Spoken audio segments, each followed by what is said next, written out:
Good morning. You listen to FloorDaily.net, and I'm Kemp Harr. This morning, my guest is Peter Spirer with Max Windsor. Peter, how you doing? I'm doing fine. Thank you, Kemp. I was with you last week. We'll talk in a minute about that. Yeah, I wanted to talk to you because in March, you bought Max Windsor, a pretty well-known brand in the engineered hardwood business, and now you've decided to change the name to Max Woods, right?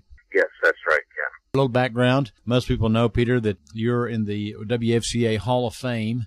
You were inducted the first year that they started the Hall of Fame in 1992. You obtained that acclaim back several years ago because you were the CEO of Horizon Industries. You were working with Ralph Bowe and Tom McAndrews and had a very successful business that ended up becoming part of Mohawk, right? Yeah, we were actually their first acquisition back after they came public. All right. So one of the things that I think makes you successful, Peter, and I want to point this out, it's a little bit more of your past. When you first started your career, you came up through the Macy's department store training. It taught you a lot about merchandising, taught you a lot about interacting with the consumer and what's important with products that makes the consumer want to buy them and desire them. So I always like to point that out because I think merchandising is one area where some people kind of missed the mark. Let's get to the name change, which again is part of positioning. Talk about your decision to go from Max Windsor to Max Woods.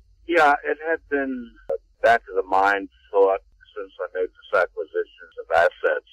I was consulting for that company for several years, brought them out of their regional mode into a national footprint. Soon after that, I began to realize that it was assumed that this was somehow or other the continuation of Max Windsor, California, when in effect we had no connection to Max Windsor, California. That came with a lot of people wondering why we shouldn't settle their claims against product that was sold years ago. There was no particular merit that we saw in continuing with the Max Windsor name. We had a new ownership, new management, and we felt that it was time for us to reach out on our own. Certainly the market was very familiar with me. I've been in it a long, long time. I felt that we should retain some connection. So the MW, Max Woods, relates to Max Windsor, and we even kept our first name Max. So one night I wondered what we should use as our name, and my wife suggested Max Woods. And I learned a long time ago, you can argue with a lot of people. There's no point in arguing with the wife. Okay. All right. So this gives you a clean break. And also, if you want to be successful, try Max Woods. I mean, it sounds like the maximum that you can find in the market. It actually has a little bit of a definition to it. So I think it's a pretty good name. Well, I tell you what, I'm looking for a terrific marketing guy. So are you available? You mentioned marketing. Let's talk a little bit about marketing. And that is, let's talk about up to this point, most of the product has been an engineered hardwood, most of it coming out of China. I think that's what you're going to continue. Tell us a little bit about what it is that Max Woods is going to sell and a little bit about your channel strategy, too.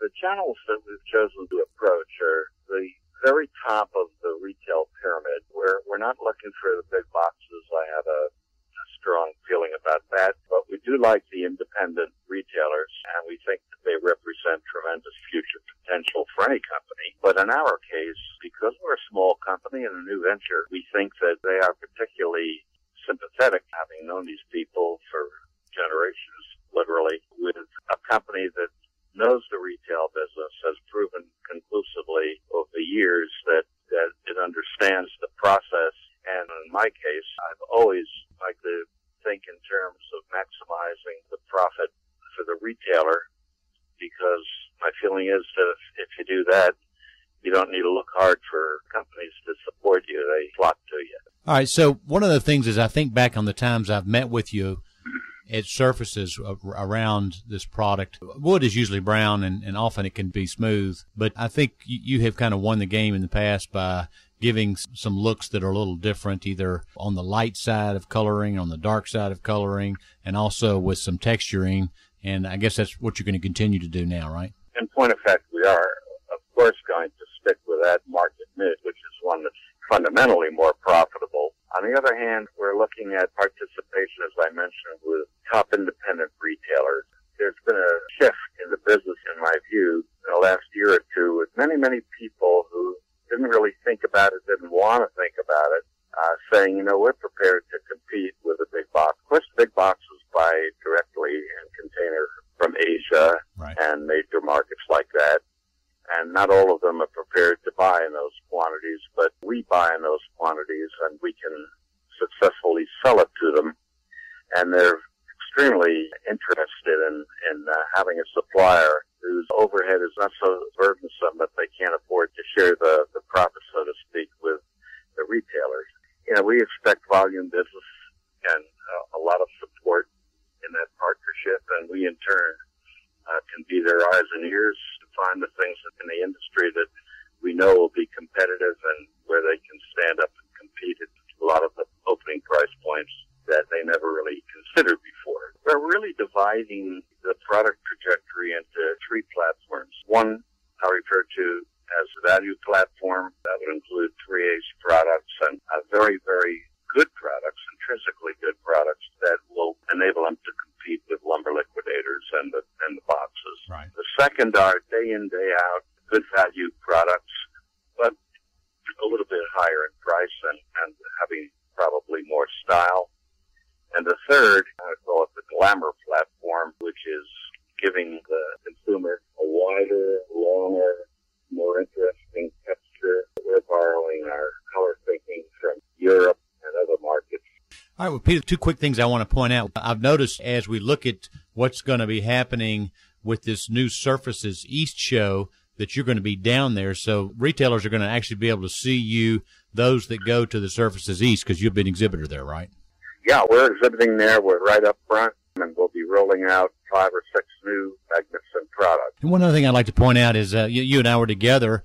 It's somewhat of a little bit of a smaller group. We were listening to Dave Giesling at Floor Expo, and he was helping us get inside our own heads, and he was asking us to tell people why we were successful, and we came around to you, and you said, well, just because I want to be.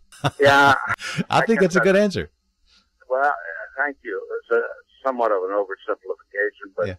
I believe in the heart of every successful person there's an ego and a desire to succeed, and I've had that since childhood, and I just don't like to fail. That's right. I want to make it happen. Okay, Peter, appreciate you talking to us about your name change. Again, we're talking to Peter Spirer, who is the owner of Max Woods, and you've been listening to Kemp Harr and FloorDaily.net.